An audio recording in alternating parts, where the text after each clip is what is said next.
Welcome to the Boxing Talk Show. Fair but firm. With the Hall of Fame boxing referee. I'm Joe Cortez. And co-host John Zemel for all of Las Vegas. Come on, guys. Let's touch them up. Clean fight. I'm Joe Cortez. Fair but firm. Welcome to the Fair but Firm show here in Las Vegas, Nevada. With my co-host John Zemel, Joe Cortez here, talking about up-and-coming fights. And, of course, I want to go down a little bit on memory lane, what happened in the past, John. Yeah, I'm excited, man. This will be a good show today. We got some, past, present, and future going on today. I'll tell you that we saw last week the Canelo Alvarez and Danny Jacobs fight, which was pretty exciting. Not as exciting as we thought it would get, but then again, you have two slick boxers out there, thinking fighters, know how to play the game and know how to hit and don't get hit. Unfortunately, I think Jacobs got hit a lot more than Canelo did. Yeah. Not that much more, but even a lot of fans, a couple of ringside reporters felt that Jacobs won the fight. Well, there was a couple of swing rounds in there, Joe. There was some. Look, in my opinion, I think Canelo pretty clearly won the fight. It was pretty clear from start to finish, but it was a close fight. And when you score it round by round, there were some swing rounds that you can give to Jacobs. You can make a case for a draw. You can make a case. I mean, I wouldn't agree with it, but you can make that case. Oh, absolutely. I think that Danny Jacobs felt that he pulled it out, but I think he kind of woke up a little bit too late. Yeah. And the first couple of rounds, they were feeling out rounds. They were trying to see what each other had. And when I saw Danny Jacobs get hit with a couple of shots, I said maybe that'll slow him up a little bit. He tried to think twice about Canelo's power. Came on so late. But then again, Canelo was also a little cautious himself, knowing that Danny Jacobs got this big knockout power. Yeah, he had the 29 knockouts out of 35 fights, so he's kind of dangerous, pretty dangerous. And but the fans got their money's worth. It was a good, decent fight anyway. They had 20,000 fans at the arena, and I got to offer my condolences for that group of fans that came in from Monterrey, Mexico, who came to root for Canelo. Obviously, it was 11 of them, and they unfortunately died in a plane crash going back. That's a rough one. Yeah, that's a tough one. So our condolences to the fans from Monterrey and their families. Absolutely. Also, the condolences for the passing of one of our great boxers, Bert Cooper, who died of pancreatic cancer. He was one of the top fighters out in the heavyweight division. Yes, and he was. yeah, I remember back in the days, back in Atlantic City, refereeing some of his fights, and he was one of the good ones. And again, may his soul rest in peace. Absolutely. Okay, this coming week, Tuesday, we're going to say on HBO, you have the Muhammad Ali documentary. What's My Name? The new documentary What's on My Name? HBO. Yeah, the greatest, Muhammad Ali. He flow like a butterfly, sting like a bee. You mess with me, you're going to go in 3. Exactly. So that was his line, and I think Muhammad Ali was really definitely one of the great ones. Absolutely. And I always felt that he brought a lot to boxing because of his style, his charisma. I mean, he had the whole package, and he can fight too. I mean, we're talking about great fighters, and we're talking, let's say, about Mike Tyson. A lot of people ask me, Joe, you've been in the ring with Mike Tyson on 9 occasions. You've seen the kind of style that he has, and he has fought. I got a question. Some of the best ones. Because you're bringing up Mike Tyson, and we just talked about Ali. If those two, those are the two heavyweights that probably get mentioned the most. If we're being honest, those are probably the most famous heavyweights ever, for whatever reasons. If those two saw each other in the ring, how do you see that playing out? Well, in their primes. Well, I can tell you that refereeing Mike Tyson, I saw it one night. I was refereeing one of his fights in New York City. Actually, it was New Paltz, New York, and he fought a fighter who had the height and the reach, and I saw he had some difficulties with a tall fighter that had long arms and good boxing skills, and he was a heavyweight. I can't think of his name offhand, but he had a good style, and it gave Tyson a tough fight. I mean, Tyson was knocking everybody out. Then this one fight he couldn't put away, and I said to myself, "Wow, Mike Tyson's going to have some problems with boxers that have height advantage, have the height advantage, and have good boxing skills." And I said to myself, "Well, I think that one day he's going to have problems." And sure enough, when he fought Buster Douglas in Tokyo, he ended up getting stopped by Buster Douglas. Yeah, knocked out. So I said to myself, well, if I try to put Muhammad Ali and Buster Douglas together, of course, it's two different fighters. But they had the height, and they had the boxing skill, the height, the reach, the boxing, the jabs from the outside. And I said to myself, well, I think Mike Tyson is going to have some tough times with these tall guys. And sure enough, when Buster Douglas put him away, he exposed himself that with big, tall, good, slick boxers, most of them could not, No, absolutely. And there was nobody big, taller, slicker more than Muhammad Ali. Muhammad Ali weighed less than Tyson, right? I mean, which is kind of funny. Yeah, Muhammad Ali always coming in about 210. Yeah, he was like Wilder's weight. Yeah, 210, 215. But he was, but he was tall. He was tall and light, like Wilder, actually, a lot, which is funny because that's like their only similarities. But and Tyson was shorter and heavier, squattier. But he did have problems mitigating that reach advantage. And against someone like Ali, I just don't see how he'd be able to close that gap. I have no idea how he would. Yeah, he would have a difficult time against Muhammad Ali. So you put both of these two guys together in their prime. Definitely Tyson had a punching power, but he would have to catch Muhammad Ali. He'd have to be Tyson would have to fight his best fight ever, and Ali would have to be sluggish or a little bit less. Exactly. Well, I remember when Muhammad Ali fought Joe Frazier, who was much smaller, but he was like a little bull coming in. Some similar to Mike Tyson, Oh yeah, they did have similar and big punching power. Yeah, punching power. And you saw what happened when Joe Frazier put Muhammad Ali down. The first encounter they had in Madison Square Garden, which I remember I was there that night. It was unbelievable night of boxing. The electricity in the air was unbelievable. I mean, the fans coming into the arena, the women, the men, they were all dressed up. They were all decked out with these mink coats and mink hats on. And there was all this glamour. I was standing there. I said to myself, wow, man. It was like a Hollywood red carpet. It was unbelievable. But it's like a who's who, and everybody was dressed up. Exactly. If you were anybody, you were there that night. That's right.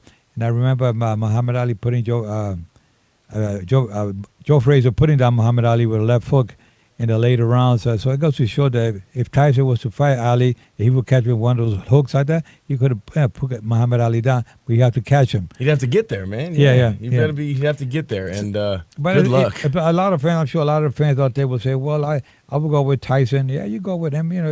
If you believe he can catch Ali, but I have to give the edge to Muhammad Ali. I'll tell you right now, if you take Tyson and we make it to the third round, you're already starting to get nervous, right? Yeah, exactly. Because, we all know Tyson's biggest strength wasn't getting in deep water and climbing out the victor, and Ali was over and over and over again. Call it Foreman, call it Frazier, call it Lissiger. Deep water, deep water, deep water, and he just kept coming out the victor, and it was just that's one thing that if they started getting, really toward the later rounds, that's when it would really start to favor Ali. Exactly. I think that that would have been a great matchup. So that would be a dream fight for the fans today to watch. Yeah, actually, I got one of my favorite stories you tell is when we have the when Tyson fought Holmes, and Muhammad Ali talked to Tyson beforehand. Yeah. Can you tell that story? Just a little Joe Cortez story hour before we do before we go to commercial. That was the go again. When Tyson fought Larry Holmes. Okay, yeah, absolutely. Tyson and Larry Holmes already was kind of like really semi-retired, but he came back just like Sugar Leonard did against Camacho, which I refereed. Just like Ali did against Holmes. Yeah. So Ali, Larry Holmes fought Tyson, and I remember that when Muhammad Ali was in the ring, he was introduced that night. He went over to Tyson's corner and told him something in his ear, Mm-hmm. I wonder what he was telling him. I said, I don't know if he told him, I wish you luck or whatever. Anyway, it was years later, I asked Mike Tyson, that night when Ali, what did he tell you? He said, kick his butt. I guess he didn't like Larry Holmes because Larry Holmes, Larry Holmes beat him up when he was old. Exactly, when he was old. So the thing is that Larry Holmes and Mike Tyson, that was a night, it was a kind of a sad night because I hate to count out a guy. Matter of fact, I didn't even count out Larry Holmes. As soon as he went down that second time, I just ended the fight. Yeah. But Mike Tyson definitely it was a devastating. You think that was Tyson's biggest win, or do you think Spinks was? No. I would say that Mike Tyson has some good wins, and especially when he fought. He fought. Spinks was a big one for him. Yeah, probably right. But Spinks was a light heavyweight, went up to heavyweight. Mm. So all I can say is that we're going to be talking more about these fights of the past, these legends in history who bring back so many great memories. Right after this brief commercial. Okay, welcome once again here to the Faber Firm Show here with Joe Cortez and my co-host John Zemel, talking about the great fights of the past. And, of course, when I'm with Muhammad Ali's documentary coming out Tuesday on HBO, we want to just talk a little bit about memory lane of his past, some of the great fights that he had. I remember when he coming up in the back in the early 60s after he became an Olympic champion. He was not a heavyweight champion in the Olympics. He was a light heavyweight champion. That's an interesting fact. In the Olympics. And sure after that, came out to be a heavyweight champion of the world when he knocked out Sonny Liston. Yeah, that was a big one. And that was a big one. A lot of fans felt like he was an underdog in that fight. Yeah. So here he was, they had the rematch. And somebody was telling me the other day, I was talking to somebody yesterday from Arkansas. He told me, he said, Joe, I remember Sonny Liston, he was a devastating puncher and a fearful fighter in the ring, but he ended up getting knocked out by Muhammad Ali in 1 round. Well, that was the rematch, I believe. Yeah. But the first fight was when Ali took that first championship. I could picture him yelling around the ring, his arms spread open, because he's listening to come out of that corner. I believe after the 5th or 6th round, he had come out of his corner. He claimed he had a bare shoulder. His eye was puffed up. Oh, yeah, he was beat And up. then the rematch was a phantom punch that he hit Sonny Liston with was supposedly a short right hand that nobody saw. Yeah. And to this day, you look at it, you still say, where is it at? I mean, it was such my little grandson at 2 years of age would have popped me in the eye. I mean, it was like the same thing. I would go down and get knocked out. That's what it looked like. This one is similar. They're like, Didn't look like a big shot. Yeah, But, sometimes they don't look like big shots. And then, but, when you have those phantom punches, you get conspiracy theories, as we've had about that fight for years. You know, Sonny Liston had ties with the mob and this, and this. And you hear all that stuff later on. Yeah, you wonder what the hell. Then they found him. They found him dead in the room. They said they found him with a syringe in his arm. Yeah, who knows? Here in Las Vegas. I don't know. People say, they tied him up and they did that to eliminate him. Who knows what happened? Yeah, no one knows, man. Yeah. And that's kind of honestly, that's kind of some of the fun about boxing is back when some of the old stories, because there was a kind of before it became so corporate, there was a lot of underbelly to it. And when you hear some of these old stories, it's almost like watching old mob movies. Yeah, but it's so hard to believe all that. Oh no, you don't believe? Yeah, but it's just fun stories. And people, you hear a million different stories about how Sonny Liston died. Oh yeah. So you guys said, yeah, they're probably all lies. That's all a lot of BS as far as I'm concerned. But anyway, that's the way it is in the boxing game. And no, I mean, and so not only in the boxing game, in real life itself, you got people that say things, and they're so full of crap. You say, oh my God, what if people come up with these theories about certain things about people? I said, mind your own business and get a life. Yeah. Get yourself going, make something positive for yourself. There's so many people out there knocking individuals out there, and they just, I said, get yourself a job, do something. Hobbies. There's some people just don't do nothing out there. All they do is criticize and gossip about people. I hate that. If you're out there listening, I'm telling you, I hate gossipers, okay? I hate BS people. I hate people that be knocking other people, especially good people that are out there. If people are trying to do something good for themselves, get a life. There you go, Joe. There you go. That's a good segue. I like that. You want to talk about some of the fights I'm fair, tonight? but I'm firm. Yeah, he is. I'll sock it to you the way it is, okay? Yeah, he's fair, but he's fair inside and outside the ring. The right hand don't get you, the left one will. So watch out. You want to talk about some of those fights tonight? Yeah, let's talk about that. Let's talk about the fights tonight. Yeah, Jared Hurd. They call him Swift. He's a bad man. He's a 154-pound title holder. He's going up against Julian J. Rock Williams. J. Rock is only lost one fight. That was to Jamal on his way up to middleweight. Right. Jamal Charlo, of course, and he was favored in that fight up against Jamal Charlo. And that was probably Jamal's biggest win to date, to be honest. But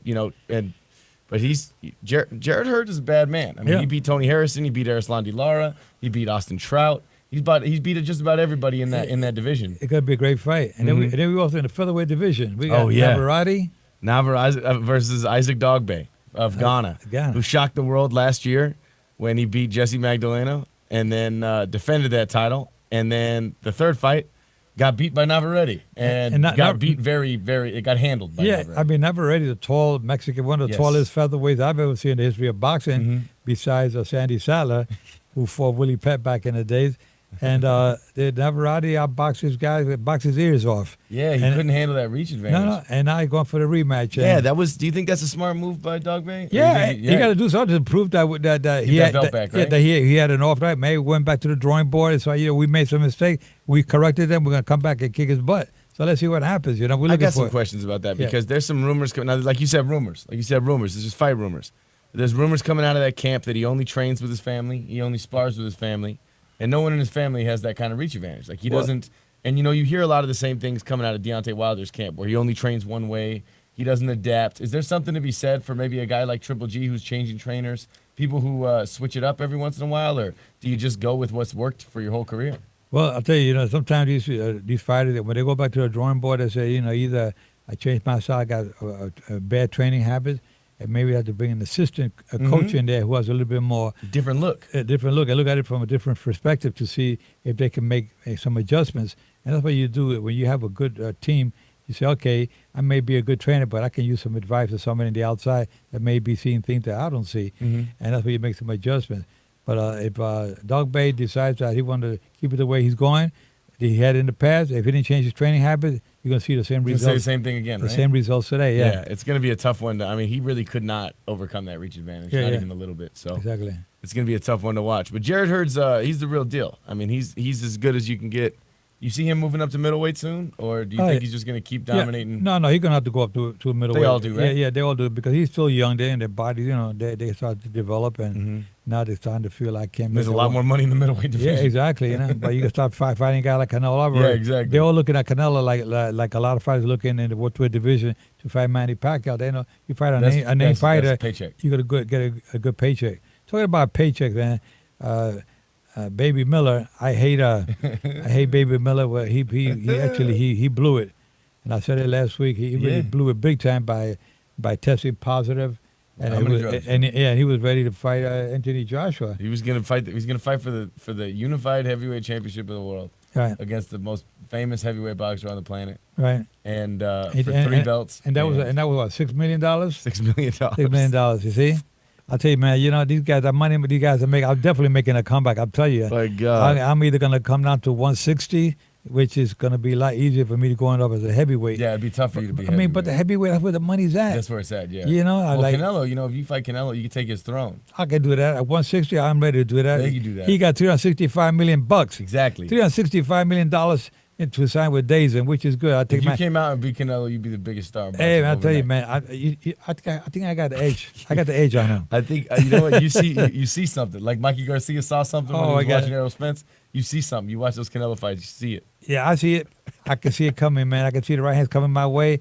I got to bob and weave before they can make the contact. That's cool. But I'll tell you, I'll fans. be the promoter. Oh my God! I'm gonna go with Eddie Hearns. Okay. He'll give me better deals. He will. Yeah. I'll tell you, fans. You're right. It's a smart move. Hey, you fans out there watching on the YouTube channel, and of course here on the radio station, we're going to do a little brief commercial. We're going to be talking about these fantasy fights that I keep thinking about. Welcome once again here to the Fairview Firm Show here with Joe Cortez and my co-host John Zemel. We're talking about memory lane, some of the great fighters of all times. And I can tell you that to me it's like going back and just enjoying life, like golden era, those big years of great fighters, big names out there. That's a fun thing about boxing, Joe, is that we can look at the cross eras because across weight divisions, across. And that's why pound-for-pound lists are amazing. That's why all-time pound-for-pound lists are kind of fun. But one thing that I really enjoyed doing just now with you was when we analyzed the Tyson versus Ali matchup. And you were looking at something earlier that was asking the question about Sugar Shane Mosley versus Tito Trinidad. And it really makes you wonder, the fights that never happened, who would have won. And fight fans love talking about that. So we might as well fill the last segment with talking about that. Let's start with that fight, though. Well, Sugar Shane Mosley is one of the great ones in the welterweight division. Definitely a Hall of Famer. And he's fought them all out there. I remember refereeing him against Oscar De La Hoya, where he beat Oscar De La Hoya. And Sugar Shane Mosley, and I refereed Felix Trinidad as well back in the days. And I feel that both of these fighters are really top of their game. They really, Shane Mosley is a good banger, good boxer. Very much so. He was a good boxer. He's not that tall, but to be the boxer he got away with a lot of, not getting hit with a lot of punches because some of these fighters, they had the reach advantage over him. Trinidad had a great jab. A great left hook, devastating left hook, and good power punching with the right hand. Trinidad, it was one of the most difficult fighters out there to beat. Yes. He, even though Bernard Hopkins beat him up in Madison Square Garden right after the 9/11, I remember I was there, that referee one of the championship fights on that same card in Madison Square Garden. And Trinidad really brings a lot to boxing, especially the welterweight division. When he went up in weight to middleweight, he had some more difficulties. Happens to a lot of them. But at welterweight, he was bumping off guys. When he stopped Fernando Vargas here in Las Vegas. Fernando Vargas always told me he was never the same after that fight. Oh, yeah. He said I got hit with some punches from Trinidad that felt like he had bricks in his hands, and I just couldn't. He said I couldn't get away from his punches, and it was very, very difficult. So, but I think that the welterweight division, who's that fight go to? Trinidad and Shane Mosley. I got to give Trinidad the edge on that. I love that. Yeah. Let's do another one. Let's do Roy Jones Jr. versus Bernard Hopkins. Well, Roy Jones Jr. was an outstanding fighter. Super athlete. He had super athlete. Matter of fact, he was also a good basketball player. Oh, he did everything. Yeah, he did just a football. Yeah, but he was good at basketball as well. But I think him and Bernard Hopkins, I tell you, I have to go with Bernard Hopkins just for the simple reason that Bernard Hopkins was a little bit more of a thinking fighter. He was a good body puncher. I remember when he stopped Oscar De La Hoya with the left hook to the liver. Not many fighters can do that. And Oscar De La Hoya, that's one of the most painful ending as a fighter. When you get hit to the body and you kill the body, the head dies. That's what happened that night. Hey, by the way, before we hang up, I always want to go up to my dear friend out there, Larry. Larry out there by the lakes. Lake Las Vegas. Larry by the lake. Larry, I tell you, say hello to your next door neighbor, Celine Dion, for me. I got to meet her husband, Renee. I never got to meet her, but anyway, his soul rest in peace as well. But anyway, going back to the fight, but I just had no, I appreciate that, man. Thank you, Larry, for always listening. Listening to Larry by the lake, I appreciate it. Let's do my favorite one real quick. It's a quick one.